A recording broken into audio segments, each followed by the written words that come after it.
Okay, I guess we'll start off. This week's agenda for November 26th, we're going to talk about community supports and opportunities, other health concerns, building off of last week and the week before with addiction and mental health. We can talk a little bit about our company, RADICARE, and what we do. And lastly, we'll talk about that emergency response, a bit more hands-on stuff. Okay.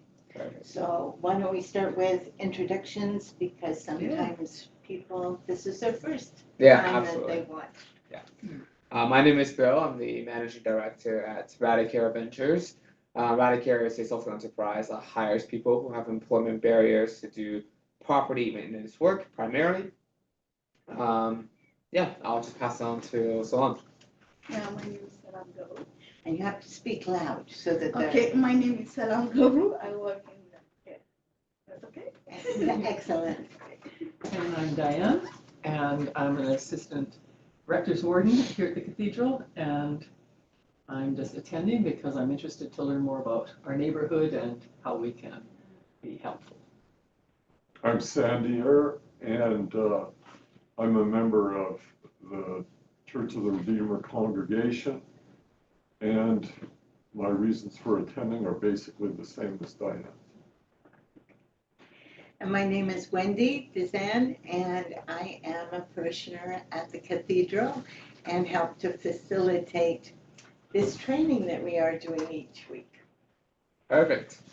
I think we'll if anyone has any questions from last week, I wasn't here, but Seema was. So she did give me a brief overview of what we talked about. But if anyone of you have any questions, this would be a good time to ask, and then I can try to see if I can answer. No. Okay. Perfect. Maybe I'll just talk about all of these papers on the table. So one of the things that I think, Diane, you were mentioning, and me too, that when we started from scratch about a year and a half ago, we were trying to discover what resources are available in the city of Calgary and what is the gaps in service provision. And so I have just put on the table some of the resources that we have found, and especially I've got enough, most of them are just one individual things, but we can take this home. This is from the source, and the source office is located at the C-train station downtown, the City Hall C-train station. And they are absolutely marvelous for giving resources for the basic needs that are available in Calgary.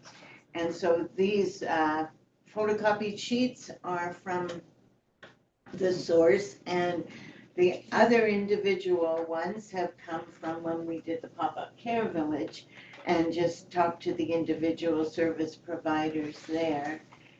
Last week I had mentioned, I'll just show you a couple. Last week I had mentioned about Rise Calgary, and they were also featured at the pop-up care village booths, and they work with individuals that have different needs for housing and food and shelter and financial awareness and mental health issues, and they just start wherever the individual is at, and their concept is to help them to get to the next step. So they work individually rather than kind of with a set formula, and work with people by phone or by email, text message, in person, whatever that person's needs are. And do they have a specific location downtown? They have a Forest Lawn location. There are a lot of vulnerable people concerns in Forest Lawn as well, so that's one of their locations. But they work with the whole city, and so then that's one of the places I would recommend. And the source also has a distress center as part of the source.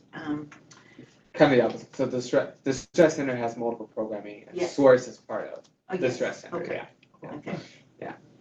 Yeah, So the stress center has a 24/7 volunteer-led helpline, crisis line. So volunteers are trained, and the training is actually very thorough. I've done the volunteering like a year ago with the stress Okay. center, and we basically answer like crisis lines from all over Calgary, where the stress center is also connected to the broader suicide text and phone line nationwide, where if people who have suicidal ideation calls that number, they can be connected to any distress center across the country. So yeah, volunteers who do that, they can pick up a call and they could be coming from Ontario or anywhere in yeah. Oh. Yeah. Yeah. good. The other one I wanted to highlight was called Good Neighbours. Right there. And Good Neighbours Oh, right, yeah. is a Pay what thrift you can. store and provision place where you can get different things you need. You can pay what you can or just take items if you don't have the money to pay. And it's just a block from us here. We So walk by it to get to our Did you? car Yeah. every day. Yeah. Every Sunday. Yeah. yeah, so it's a very good resource for downtown. And the other thing I wanted to highlight, there's some of those you can take. Remember that sometimes when we meet someone on the street and they're cold and they just want a place where they can rest and go to the bathroom if they need to, then often the library is a place that is suggested for them. But some people have been asked not to return to the library for different reasons. Usually it has to do with behavior, if they've gotten into a fight or they're verbally abusive to the staff or something like that. But if that happens, then there is a reinstatement process where they can be reinstated to go back to the library, but it is a process. So this outlines that. So if somebody just says, oh, I'm bored from the library, it doesn't mean for eternity. Yeah. There can be a way to Wow. go back. So that's something we can tell people if needed. And then the other resources, again, I was just impressed with the different things that Calgary has for food and clothing and shelter and even this one is about, it's called Soap and Suds, where you can go and have a shower if you need to in the city. Wow. So, So Soap and Suds is at Rides, the location. oh, is it the same location as Rise? Oh, good, Yeah. okay. Yeah. And also legal assistance and legal guidance. Yeah. So there's Calgary Legal, CLG, Calgary Legal Guidance, which is Yeah. down like 8th Street Station, and then there's Alberta Legal Aid. And employment resources. So really there are all kinds of services for people. What I have found in working with people is that sometimes there's the person and there's the resource, but the ability to connect with that resource may not be there. So that's often where people just need a helping hand to get those two paired together. Yeah. Yeah. So, and I see there's more than the food bank, which is Oh, yeah. nearly inaccessible unless you have a car, from what I understand. It's in the southeast somewhere. The main depot, Yeah. yeah. They also have, depends on the situation, they can drop the hamper off, but it's very, very specific in terms of like, yeah. There's also Meal on Wheel as well. Meals on Wheels, Yeah, but that's for money. that's That's pay not- what you can. Meals on Wheels? Yeah, I believe it is. Not for- the one that I know of, because, Oh, really? Okay. yeah, they come to our building and it's quite expensive, actually. Really? Yeah, Oh, yeah. Yeah. really? Yeah. Oh. I mean, more, if you're used to cooking for yourself, Yeah. it's much more than cooking for yourself. Okay. But it's reasonable for most people's income, I think. Okay. I just wanted to highlight this one too. This is for the drop-in center and they have a list of their needs. So I thought that was helpful at Christmas time. If people are thinking of giving a donation to the drop-in center or other locations to know what they need, and maybe they're full of other things. They have enough of other things. Yeah, and I was wondering, like, especially because winter is coming. Yeah. And I've just had an interaction outside with some folks, and they're asking for,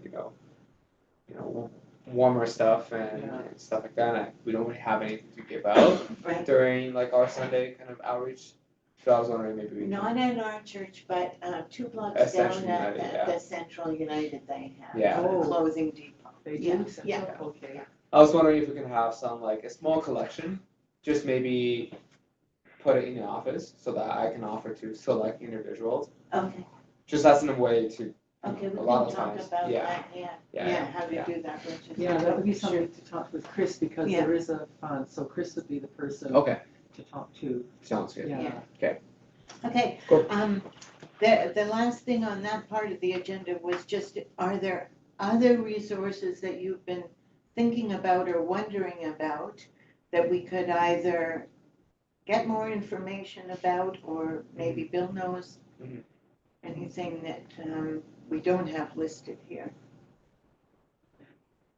No, I think just one thing I remember from Helen that always brought up, that there simply are not enough bathrooms Right. downtown. Yeah. So often people just need a place to go to the bathroom. I know. And And so that's what, is a it like common Tim issue Hortons, for- or like what do people do? Yeah. Well, they usually Be on the street? go whatever they can. Yeah. So, like for example, there are fecal matters today in the back, in which we'll have to clean up afterwards.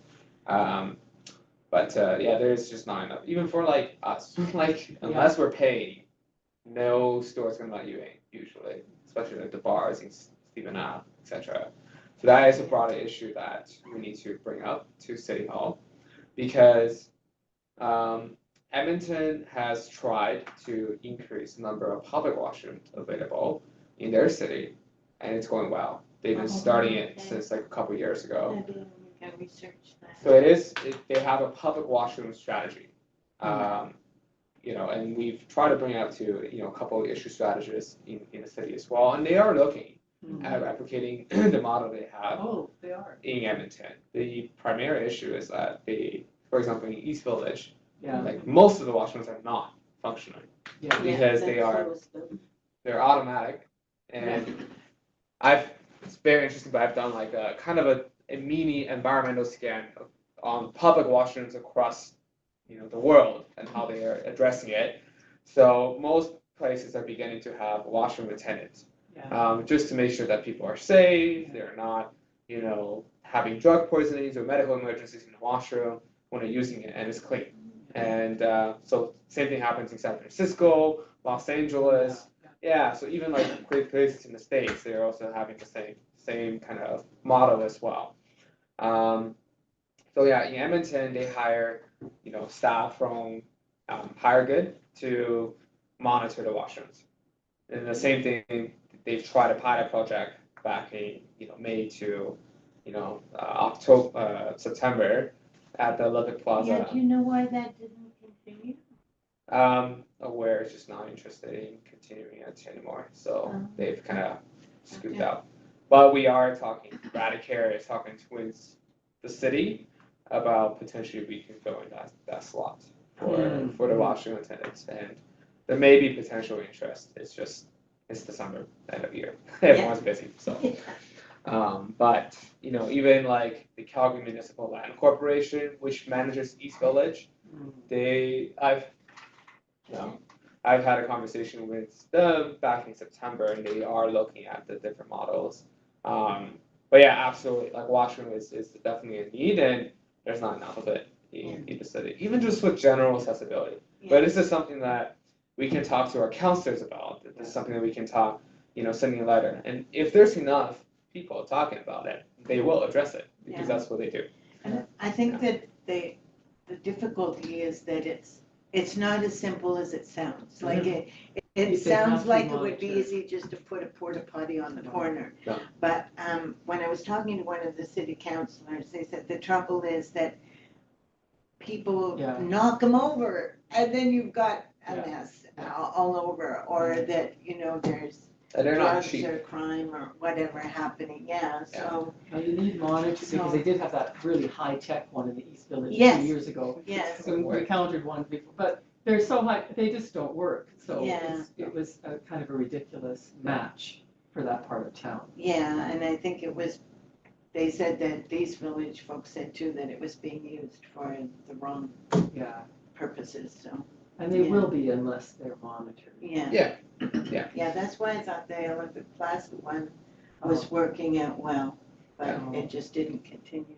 So, But they're evaluating now, Okay, and they have seen from stats that there are less response from police, so, peace officers, EMS, Good. fire through that project. Is the preliminary and general overview. okay, So that's why they're just evaluating it right now and then seeing whether or not we can, have this, because there are other business units in the city that are interested in having this. That was run by parks. So there are other washrooms managed by, like, for example, facilities or et cetera, like stuff yeah, like the that. So, different funds, and what the general complaint from the general public is that the cost of running was very high. yeah, Yeah. But you gotta also realize that paying staff, that costs money. Like, I think we'll be surprised how expensive a very simple thing is yeah. because of the salary and wages you're paying yeah, and the operational cost, the maintenance cost, right? The main thing is that they were there primarily for that safety side. They didn't do any cleaning. There was no cleaning included. Whereas for Radicare, what we're going to offer is, probably, if the saying if not cheaper, but offer cleaning on top of that safety side, so that Okay. they can actually reduce costs from facilities, yeah, because they're still paying the same facilities cost. So there's no cost reduction. It's just, there's no cost reduction in terms of cleaning, but there's cost reduction in terms of calls from the emergency services. And if you don't have facilities and people use parks and everywhere else as bathrooms, then you have to pay someone to clean. Yeah. it. Exactly. So someone has to be paid somewhere. Yeah. Yeah. So you to determine. Yeah. okay. So. Well, that's good. I forgot to mention, when we started, that all of our classes were using the framework of awareness and advocacy and action. So we've already talked about that we've become aware of some of the resources and we're advocating with our city City peoples, city councilors and different officials about the needs that we see downtown. Yeah. Another need that I see downtown often is just garbage bins that are not removable, because you see there are places where people gather and leave a lot of litter and things, but the closest garbage bin is way down the block. Yes. And being human, we don't want to walk all the way down the block to find garbage bins. So if one was closer to the source of the litter, then it would reduce the litter, I would think. Yeah. And it's like littering behavior is very interesting, because especially even when we're talking about like cigarette butts, Yeah. that has been an ongoing issue for decades. Yes. They've tried a lot of different interventions, and it's still a huge problem. For example, in Vancouver, back in 2012, they partnered up with this company that would recycle cigarette butts, and Okay. they would install a receptacle, Yeah. and then the cigarette butts will go into the recycling receptacle, and then they'll be shipped off to recycle, Okay. which was a very innovative idea. Yeah. Literally, still 2023, a decade later, cigarette butts is still the most prominent issue in Vancouver. Really? Yes. Yeah, for litter, yeah. Yeah, and especially because they're so close to the coast, it's even more dangerous to aquatic lives, etc., the environment in general. And the thing is just, they're trying now to use more of that psychology and also more enforcement, because, the fine is very, very expensive. $10,000. Like, it can go up to $10,000 to actually litter a cigarette. But do they actually enforce it? Right. No. So when there's no enforcement, then it's kind of like a theater for show. kind of a thing. And there's no, and we have normalized the behavior of littering cigarette butts so much in society that people just don't care enough to serve in the Yeah, right like whether places. you're a person who is homeless or not, you just, people just drop it on the street and, Oh yeah, this is, the most common issue is not coming from a homeless population for littering for cigarette butts. It's coming from us, and people who actually smokes, has money to buy smokes, right? So, Yeah. wow. Okay. Well, let's talk about insights into the different aspects of homelessness, and we've talked about homelessness in general and addictions and mental health concerns. And I think the theme that's come out is that homelessness is a complex and multifaceted area. So we're going to talk today about just other health concerns that we may not have focused on. And I know you had wanted to add something to our addictions talk because we didn't quite finish that. So if that comes up to you. I'm like, I forgot what I talked about 3 weeks ago. The other thing to consider is when I've taught about vulnerable people and especially children, youth, and families, one of the things that we really realized was the lack of access. People can go to shelters in the evening or to food kitchens, food places that are serving food at specific times.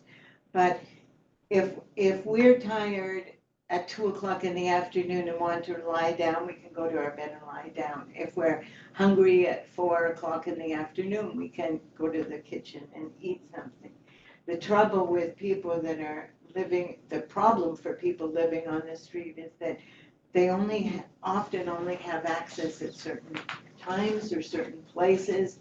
We were talking about bathroom access and if they're cold, access to a warm place. So when you don't have access to things, then that creates a snowball effect.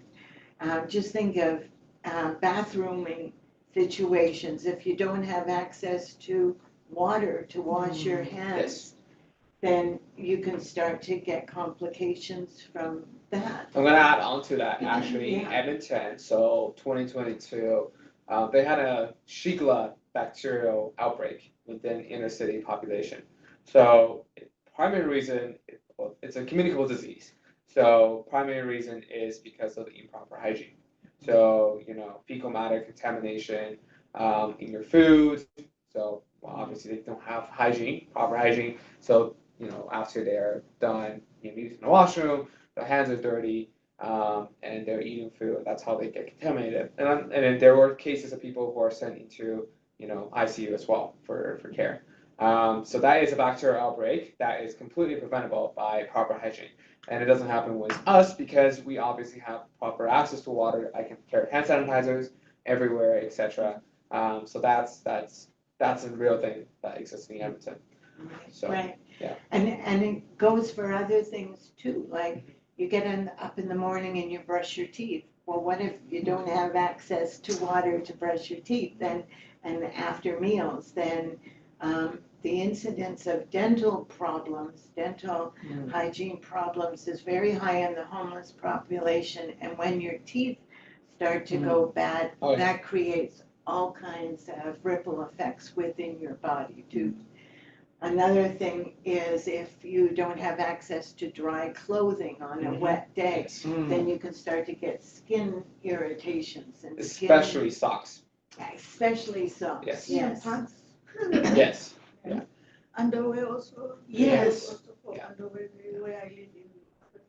Yes. People ask for socks because it's cold outside. Also for gloves, for underwear. Exactly, yes. And if you don't have access to change regularly, or a whole drawer, you're not carrying around a whole drawer full of socks. So, people are wearing the same thing day after day. And that causes skin to break down and skin issues. And Especially so for socks, like if a person is Okay. If a person is constantly under, very wet conditions and very, very moist situations with their feet, they can have, trench foot. So trench foot is essentially a bacterial infection, complicated with lesions created by friction and blisters forming. So it's very, very painful, and it can be, debilitating for the person to even walk. So that kind of infection is very common, because people don't have access to clean, dry socks and footwear, Yes. especially during winter. Just thinking we have the Christmas tree donations coming up soon. So Yes. it might be worth mentioning, like because people, often for children, they always say Yeah. for children, but for adults, Interesting. just male, socks for men, Yes, even yes. and women, that would be Yeah. a good. Yeah. Foot care is one of the biggest Biggest, issues yeah. for people that are homeless or just, don't have a permanent place to live. That might be worth it to even have that in the newsletter, to Okay. include a note about that, I wonder. Yeah, Because it helps people to have an idea. yes, exactly. And Yeah. just to know that even, Yeah. it's helpful that that's a Yeah. huge. Just think if you didn't have access to nail scissors for your feet, Yeah. and what that can do, because then toenails can get ingrown, they can cut this other side of the foot and get infections, and Yeah. so all of these things that you don't realize, the ripple effect, and why all of these different services are necessary. I can talk a little bit more about some other diseases. And, Yes. so for example, I'll just list out one I talk Go about. Diabetes. That's one. I'm going to talk about that one. And I'm also going to talk about tuberculosis. Yes. And also I'm going to talk about complications to that, including pneumonia, which a lot of people have. So I'm going to start off with diabetes. Just kind of a general overview of what diabetes is.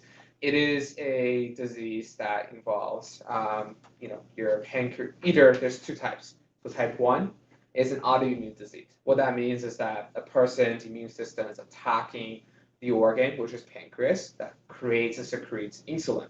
So the person basically doesn't have any insulin in the body, which regulates blood sugar. If you don't have blood sugar regulated and you can't take blood sugar into your organs, you can't live, basically. So that's type 1. Type 2 diabetes happen usually because of lifestyle choices, which obviously have a lot of external factors as well. That one is more or less a insensitivity to insulin because of access, excessive carbohydrate intake, excessive sweets, stuff like that. Not exercising, a lot of lifestyle choices can lead to type 2 diabetes.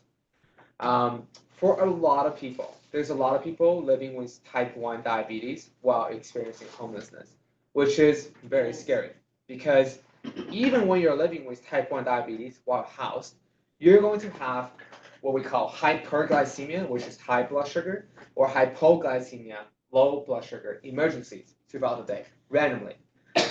They are constantly have to wear a monitor to monitor their blood sugar level so that, and then they constantly have to, check their blood sugar level, on a daily basis to see where the blood sugar is, right? Now, people experiencing homelessness living at a shelter, oftentimes, so not oftentimes, all the times, you need to give your medication to the nurses at, especially the drop-in center. You need to give the medication to them. That's very not accessible, right? Because you don't know when you're going to need insulin. Yes, exactly. Insulin is given only at certain threshold, and if you prick yourself and you check, oh, the blood glucose is low, you talk to the staff. We don't, primarily, staff at the shelter don't understand diabetes as a disease process because they're not medical professionals. So oftentimes it's pushed off because of crisis happening, because we're attending to other things. So then the person is lacking insulin in their body. And a lot of times they, eventually, a lot of presentation of, a diabetes emergency can look like the person is high or under the influence of alcohol, which they're not. They just don't have, they're just having a diabetic emergency. So a lot of times, when with untrained people, they end up thinking that it's a drug poisoning when a person has passed out, Oh. and then give naloxone, which doesn't have any effect on the body, but it also doesn't resolve the issue of diabetic emergency. So that happens a lot. And they end up in hospitalization, etc. So it's a very, very tough cycle for people who have diabetes. Yeah. So talking about food, they need, Yeah. they can't eat high processed, carbohydrates like bread or whatever. That they have dietary restrictions, but most of the times that's not going to be accommodated, for in the shelter. It's even very difficult to even get snacks at the shelter, right? And the important thing is that if you're having low blood sugar emergency, you need sugar, like you need food, and a lot of times you can't. So if you don't have food in your body, you can eventually feel like passing out, and eventually you do pass out. So that's kind of unfortunate situation Yeah. with diabetes in shelter, and it's common. It's a very common thing. And sometimes if they pass out, then it isn't, I don't know about the drop-in center, but just in public, it isn't recognized Mhm. Yes. because it's assumed that they've been drinking Right. and that they've just Yes. passed out because Yes. of alcohol or drugs when it's really a medical emergency. Yes. Yeah. So that's one. And then tuberculosis, we have, does anyone have an idea what tuberculosis is? It's basically, it's an infectious disease that it can happen anywhere in your body. And it can become dormant for a very long time. But long story short, tuberculosis become active and it can become infectious when it's in your lungs and it's in your throat. And it's a public health emergency because if you're diagnosed with an active tuberculosis, you are mandated to take treatment. And that treatment is very long. It's 6 to 9 months minimum. And what you have to do is you have to do what we call directly observed therapy. So you need to be present in front of a healthcare professional, either a nurse or physician, pharmacist, and we need to observe you to take the medication every single day for tuberculosis to address that. So that's for active. Because it's a communicable. It is very it's a communicable disease, and it can become a public health emergency. So if someone is, for example, a lot of times, we have non-adherence to treatment because the person is no fixed address in a hospital. So what happened is that they end up just staying in the hospital for months and months and months in a negative air pressure. They don't also leave because obviously it's active. It can spread to other people. So they just stay in that room for months to adhere with treatment. Sometimes with folks who have tuberculosis and they have extra mental health concerns and are adhering to treatment, what ends up happening is that you have a public health warrant. So a police officer has to mandate it to forcefully take someone to hospital for treatment because it's a public health risk. If the person is coughing up tuberculosis everywhere and it's an airborne disease, it's not a droplet. So what that means is that the particles of tuberculosis bacteria suspends in the air. So for the next few hours, anyone who walks across the area have the potential to catch tuberculosis. So that's why it's such a public health emergency. Is there no vaccine for it? So yeah, it's very interesting. So there is a vaccine for tuberculosis, but it's only offered for at-risk population. So mainly people living in the north, because in the north there's a lot of outbreaks there, because of their tight living circumstances, reduced immune system, etc. But you don't actually take tuberculosis vaccine as part of your routine immunization. As well, taking the vaccine, you can still contract it as well. Yeah. And so just the whole idea of illness and medications and compliance to health routines and treatments becomes more complicated when you don't have a stable housing. Yeah. Just checkups, general checkups with your doctor, getting medication, taking the medication regularly, storing the medication. Maybe you've sometimes been on a medication that says store between these two temperatures, and and that might not be possible. So all of those things can become more extreme and complicated when you're part of the unhoused or marginally housed population. Can we just talk a bit about the healthcare system itself? Yeah, absolutely. And how that helps or hinders or sometimes a barrier for Yeah. them. And I just wanted to mention the Alex Center, which to me is a 10-star Whoa. place, and it's on 9th Avenue and Second I think it's Street, Franklin No, train station, right? no, it's not that one. Alex? The Alex, I'm yeah. talking about the one downtown. The, Court? so, Cups. no, it's the Alex Center, because I go there. Oh, It's- okay. It's the Alex Center on 9th Avenue, just before you get to Fort Calgary. Oh, so oh, when Oh, okay. on the east side then? Yeah, in Okay. East Village, and, Okay, so around the 4th, then maybe 4th Street, yeah, north, yeah. southeast or Yeah, something. southeast. Like, yeah, is it the First Street. Alex?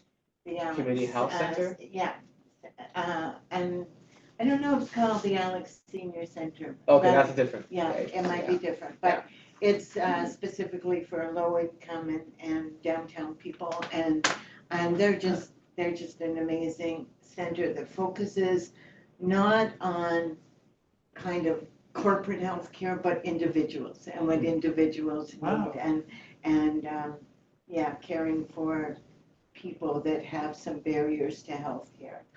Oh. So that organization and CUPS, that's another one Yes. that really focuses on vulnerable populations. Yeah. So can I use you as an example? Okay. So, yeah, where are you currently living? Are you living the yeah, but is it are you paying rent? Okay, so you're not in a transitional housing then. Okay, so Salam has been working with us since August. I think so. Yeah, since August. So it's been a while now. And she lives in the subsidized housing units at Mustard Seed right now. And you used to use the shelter, right? I used to be I've been homeless last year in December at Christmas time. Okay, So I went to Master Seed for 3 months after that I came Master Seed in here and then they look for me a job. I find a job and then they give me a place to stay. Okay. I didn't pay at the first because I don't have a job. I don't know how they pay for me, but I lived for 3 months for free there. Yeah. After that when I get a job Mustard and seed. then Yes. and then I pay rent. So Hmm. I remember, I think it was a month or 2 months ago, Salam had a needle stick injury on the job. So we accompanied her to Sheldon Schumer urgent care right, to just get a tetanus shot, because that's another way that you can get communicable disease, which is tetanus. right. While doing the checkup, the nurse who did her blood pressure noticed that her blood pressure was it 170 over 170. Over 150. Yeah, Oh, 170 that's not good. over 115. Okay, As okay. a reference, Yeah. normal blood pressure, we want to keep it at most healthy 120 over 80. Yeah. It would be okay if it's under 130 over 80. Her diastolic pressure, which is the bottom number, when your relaxation is higher than her normal systolic. The normal systolic number is 115, whereas it's supposed to be under 80. So we've noticed that Salam has, I don't know her entire medical background, but she has obviously high blood pressure. Right. And in the hospital, I don't know what happened in the hospital, but when she was hospitalized, her blood pressure was up to 200 as her Oh. systolic. Yeah. So even just managing hypertension is very difficult, because Salam was on a medication, but it didn't work. And she did not have a family doctor. Yeah. She had a specialist, which is not a family doctor. They don't Right. manage anything else other than that thing. And she doesn't meet with her regularly. So we noticed that she hasn't even been able to pay for the medications in the past 3 months. So we pay for her medications, and after that, a couple weeks later, we're finally able to get her connected to a family doctor. So she has a family doctor now. Good. And she's on new medications because the past one didn't work for her blood pressure.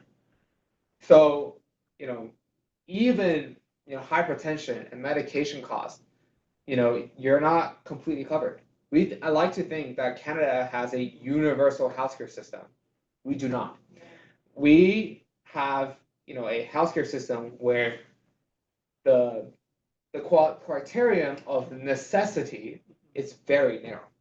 A lot of people on different diseases are not going to get their, medications covered unless they have private health benefits, right? Or unless they're on AISH or Alberta Works to have those benefits.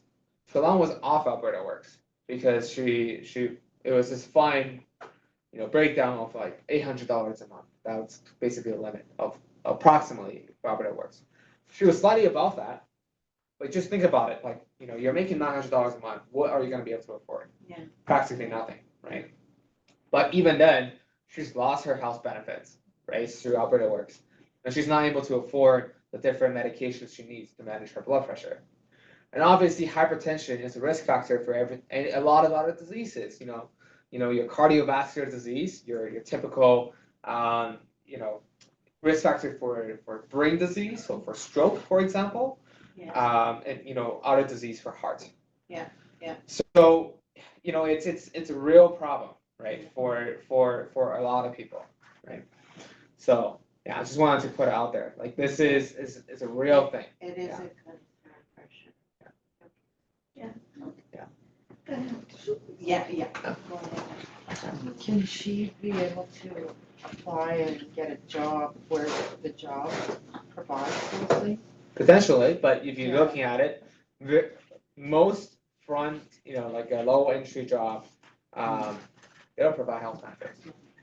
You can, like you're getting paid, very low wages. It's very precarious work, is what we call it. I know at the school, well, the bus drivers are separate from the school, but Yeah. the school's system, the bus drivers, if you start with them, right away they provide all that stuff. But then you need a bus driver license. Well, yeah, you Yeah. have to go through the training. That's- It's usually a 3-month wait so as that- well for yeah. health benefits at most places. Yeah. So I Most think the employees. bottom line is just that, again, the complexity and Yes. when people are marginally housed and then have health issues, even cancer, Yes. and need treatments, and it becomes just that much more challenging, especially because often appointments with specialists or treatment programs require a set time and a set place, and that may not be possible to fulfill if you're Yeah. unhoused, to get to a place at the right time, or to remember if you're having mental health issues Yeah. or depression or anxiety or any of these things. So I think that this role of advocate becomes a really special role in people's lives, in just helping them to, like your word, barriers, remove some of those barriers so that they can connect up with the treatments that are out there in the community for them. And it's like we have capacity as a city. We have capacity to respond to this. With 2013 flood, think about how many people were displaced and how quickly we were able to, build the homes back up for them and then have them be able to respond back. Yeah. It's unfortunate that, with different kind of people that, our response time is much slower. Like this is a chronically, expanding issue, right, across the board. And there's a new report through Vibrant Community Calgary, which is a research-focused report. Don't remember the exact number, but I think it was close to 400,000, 500,000 people who are at risk of homelessness, one paycheck away. This is a huge issue that doesn't just concern. Especially with rents sometimes going up $300-400 a month. Yes. That's beyond most people's paycheck to Yeah. suddenly get a $400 a month increase.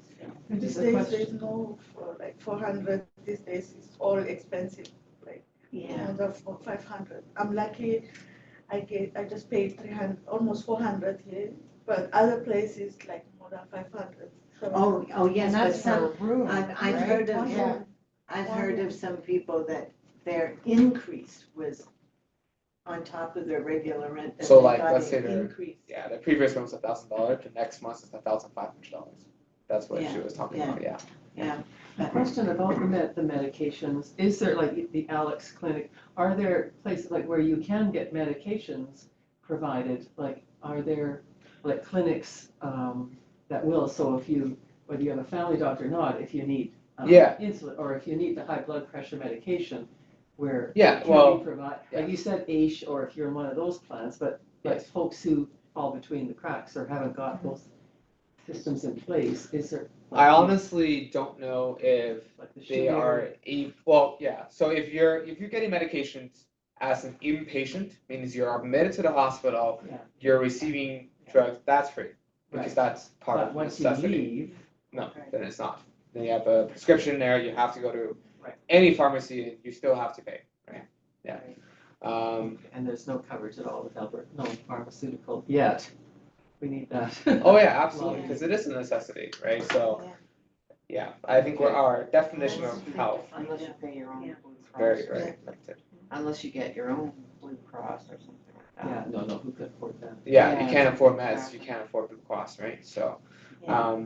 yeah, which is unfortunate. So, One thing we haven't talked about yet, I don't think at all, is the whole, besides the health system, is the justice system. And how the justice system affects people with limited housing options or no housing at all. And I remember we had a meeting with a business association downtown, and business owners were talking about that sometimes somebody will be disruptive in their building, and they will in their store, and they will call for assistance, and that the officials would come, the officers would come and remove the person that was being disruptive or violent or just destroying things. But then they would only move them to another place that they it's kind of a shifting, because the amount of time and work to process them if they weren't, causing violence and harming somebody. And then the justice system, the court system is just very busy right now and very overrun for minor offenses like this. I mean, I'm not criticizing the police. I understand what they were saying and what their role is.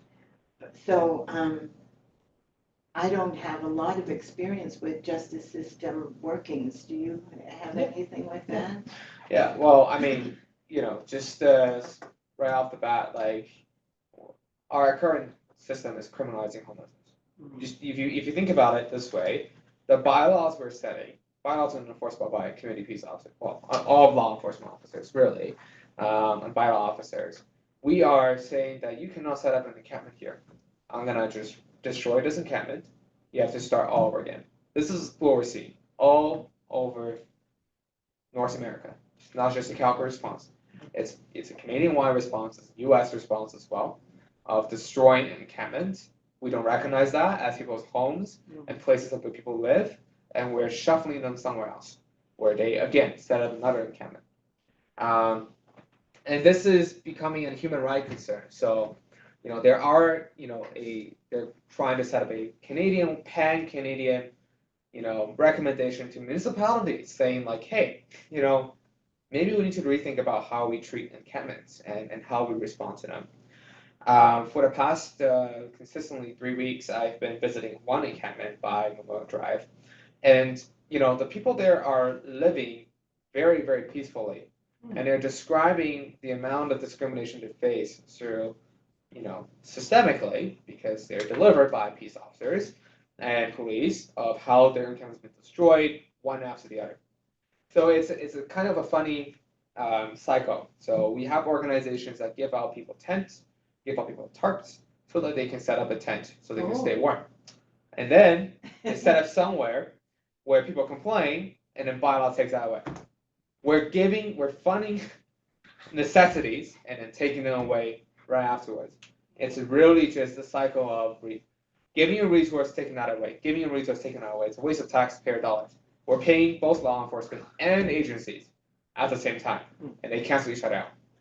So Um, is the problem one of trespassing on private property or the fear of fire and death and, public safety?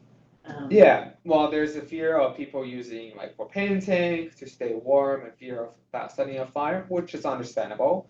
There's fears of, obviously if people are camping on private property, they'll be moved by police, really.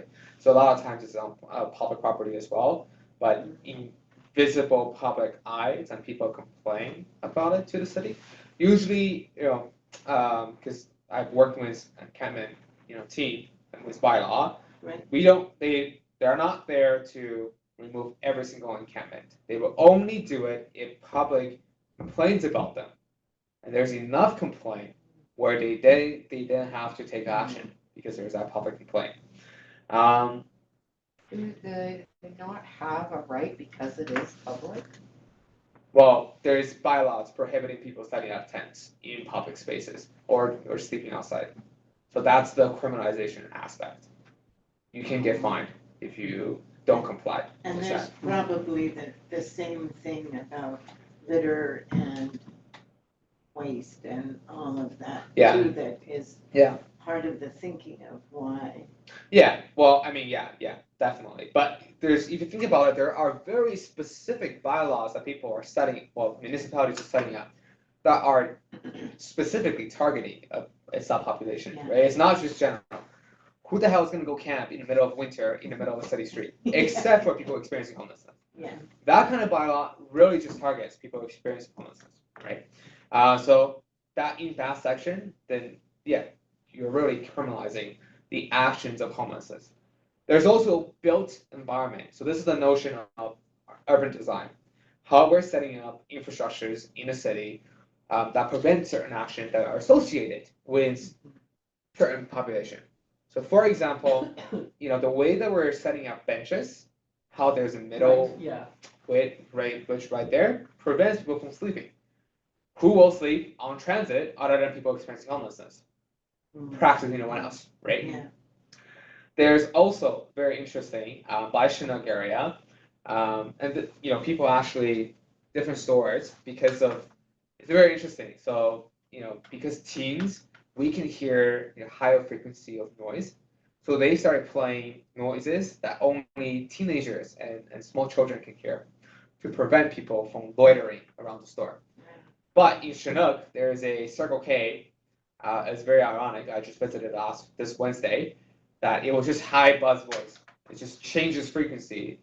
It's just trying to annoy people so they don't stay around that area. But I came there and there's 50 people just there for hours. They don't care. But that's kind of a built environment and the stuff that the people are doing to prevent people from utilizing those spaces.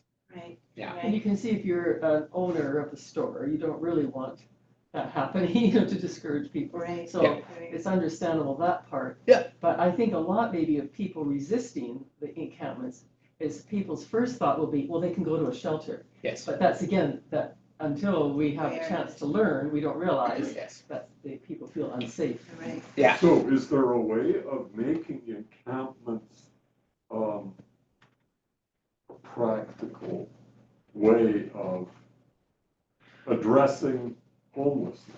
Honestly, I don't have enough knowledge. There's not enough evidence-based research because it's such an emerging issue across all over North America.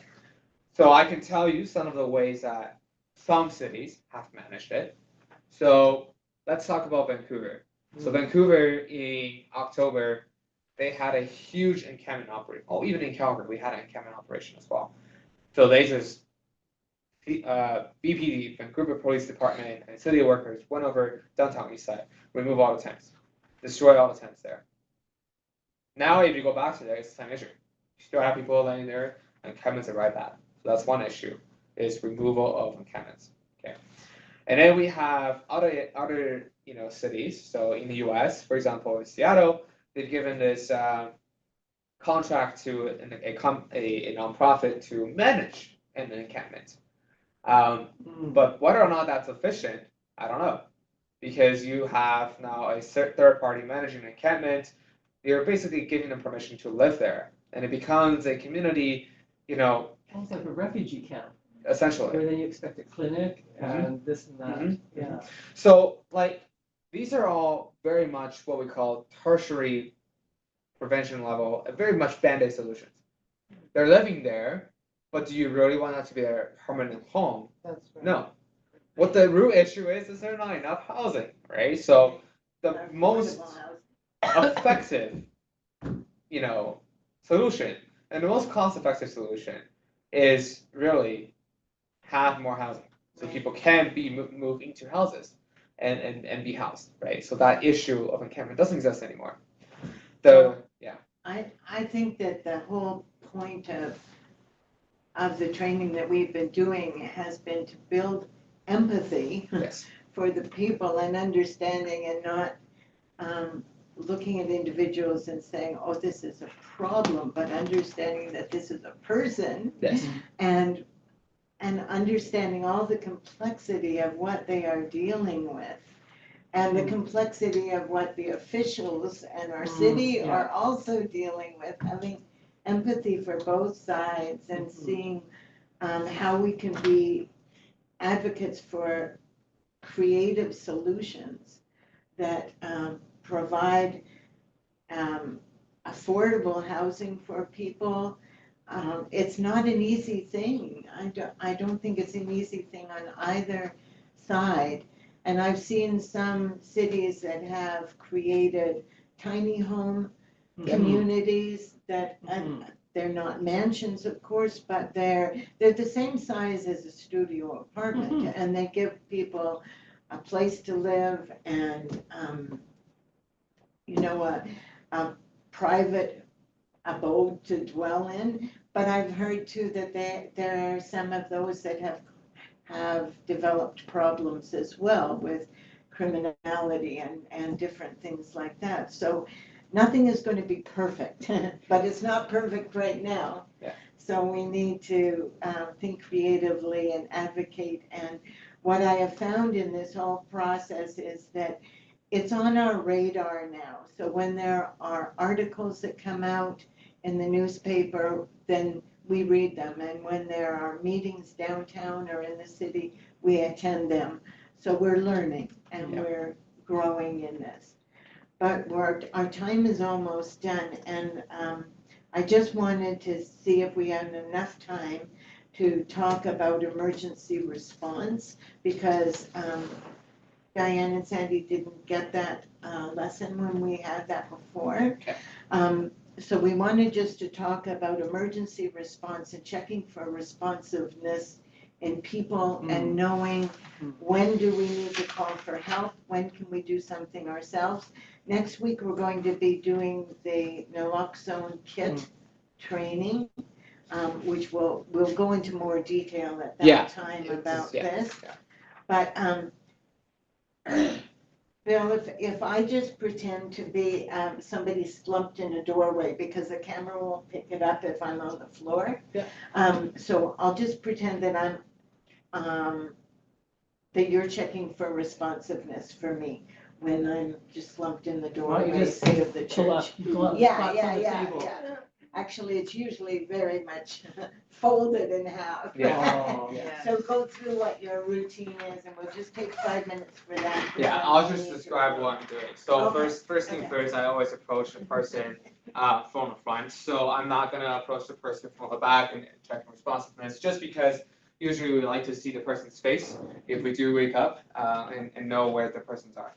And the other thing is that we need to try and minimize the amount of physical touching that we're doing, because they have a personal space, and if we burst that bubble and the person is responsive, they can go into a fight or flight response. Usually it's going to be fights, because you're right in front of their face, you're blocking off that escape route.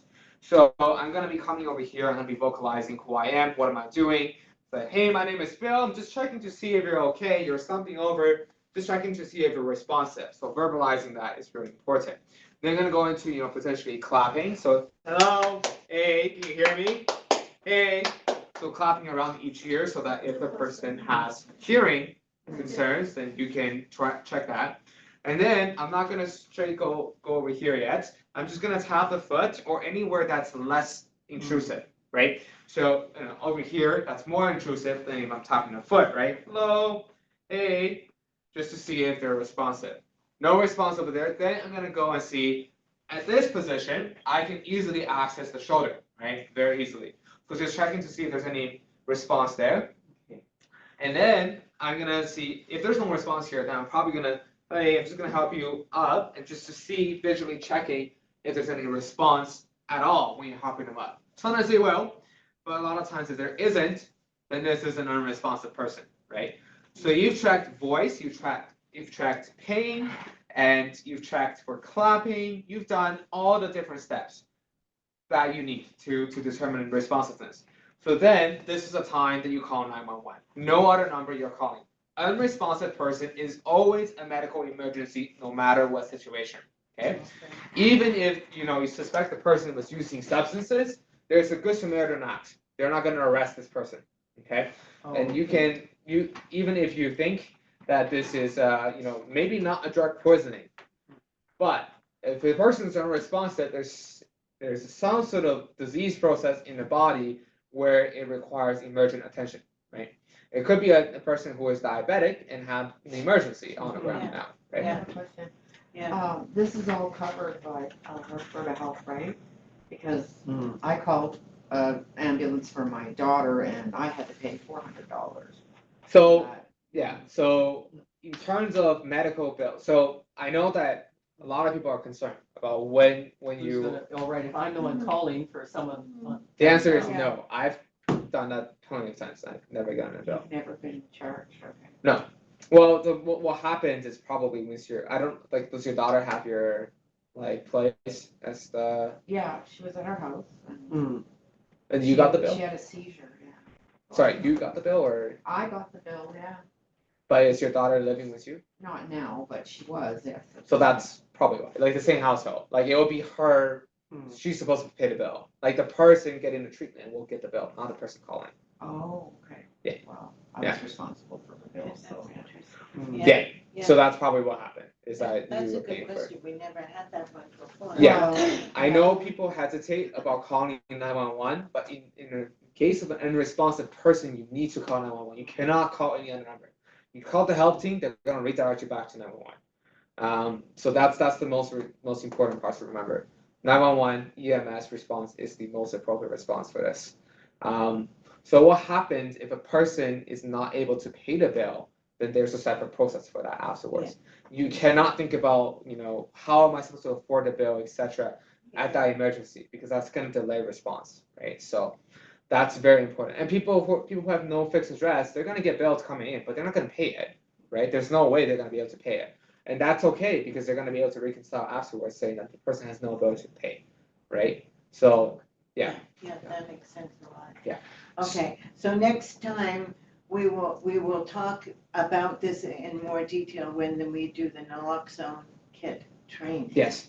And but I wanted you to see that response because Gina put that into process the she last started weekend. crying, so I knew she was dead. Yes, absolutely. Yeah, if you're CPR, she talking, didn't moving, need and naloxone. crying. I was so glad I had the training because there was people around outside the enclosure, but they wouldn't come in. No. They were just going by. Bystander effect. And I said to Josh, we can't take this training and not respond, right? Yeah. Well, I'm super, super proud of you for doing that.